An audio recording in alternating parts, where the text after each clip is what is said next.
Hey Google, what do squirrels like to do?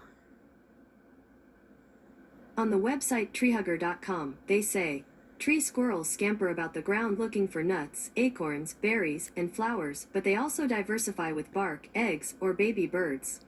6. The squirrel gets great use from its tail. Uses include balance, shade, protection from rain, use as a blanket and as a rudder when swimming. Hmm.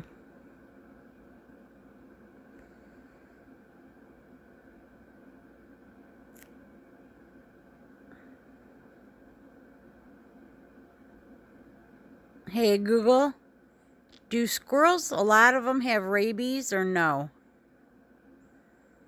On the website squirrelenthusiast.com, they say, the short answer is no. According to the CDC, small mammals like squirrels, rabbits, chipmunks, rats, and gerbils almost never have rabies. Hey Google, what if I got bit by a squirrel? What would happen? On the website slideshare.net, they say, if you have been the victim of a squirrel bite, it is important that you care for the wound immediately. The first concern most people have is rabies. Squirrels do not carry rabies, so if the bite is minor and barely breaks the skin, it can be treated as a minor wound.